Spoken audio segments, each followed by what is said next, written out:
হয়, আমি দেৰগাঁও সমষ্টিৰ বা দেৰগাঁও আশে-পাশে আমি প্ৰায় 20জনমান ব্যক্তি আমি একেলগে আজি প্ৰথম বানৰ দিনাখনৰ পৰা আমি এই অবিৰত যাত্ৰা আৰম্ভ কৰিছোঁ। যিহেতু বানাক্ৰান্তসকলৰ কাষত আমি সদায় থিয় হৈ আছোঁ। এই ক্ষেত্ৰত আমাক যথেষ্ট সংখ্যক আমাৰ অঞ্চলৰ ৰাইজে আমাক সহায় সহযোগ আগবঢ়াইছে। সেইকাৰণে আমি দেৰগাঁও সমষ্টি নহয়, আমি বংকুৱালতো গৈছিলোঁ, বোকাখাট সমষ্টিতো গৈছোঁ। আজি আহি মাজুলী সমষ্টিত উপস্থিত হৈছোঁ। মাজুলী সমষ্টিত আহি আমি বিলতীয়া গাঁৱৰ দক্ষিণ আহঁতগুৰি পঞ্চায়তৰ আহঁতগুৰি এই পঞ্চায়তৰ প্ৰায় 40টা পৰিয়ালৰ কাষত আজি আমি থিয় দিছোঁ। আকৌ কাইলৈ আমি দক্ষিণ আহঁতগুৰিৰ এখন মিচিং গাঁৱলৈ আমি আহিম।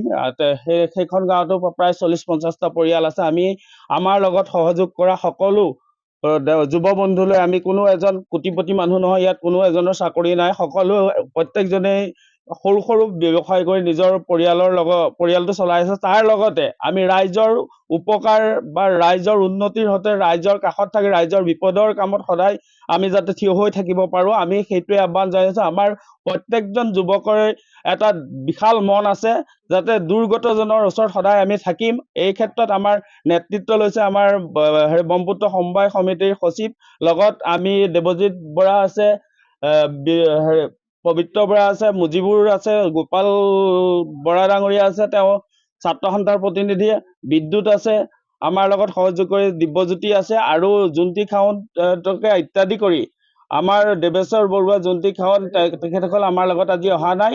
গতিকে আমি অনাগত দিনতো আমি ৰাইজৰ লগত থাকিম বুলি আমি এটা প্ৰয়াস কৰিছোঁ। গোলাঘাট জিলাৰ দেৰগাঁৱৰ পৰা তেখেতলোক আহি পেলাই বানে গৰকা আমাৰ মাজুলী জিলা আহঁতগুৰি বিলতীয়া গাঁৱত আহি উপস্থিত হৈছে।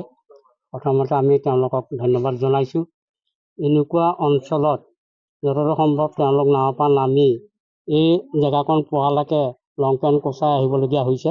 আৰু তেওঁলোকে দেখিছে আজি তাৰিখত আমি বিলতীয়া গাঁৱৰ যি প্ৰবল খহনীয়া, সেই খহনীয়াত আমাৰ সমূহ গাঁৱৰ ৰাইজে আজি নিজে বাঁহ চাহ কাটি পেলাই তাত কাম কৰি থকা অৱস্থাতে তেওঁলোক আহি পাইছেহি। এই চেগতে আমি চৰকাৰকো জনাইছোঁ যাতে আমাৰ এই অঞ্চলটো, যিটো অঞ্চলত নেকি মহাপুৰুষ দুজনাৰ প্ৰথম মিলন হৈছিলে, সেই অঞ্চলত সুৰক্ষা দিবৰ বুলি চৰকাৰক অনুৰোধ জনাইছোঁ।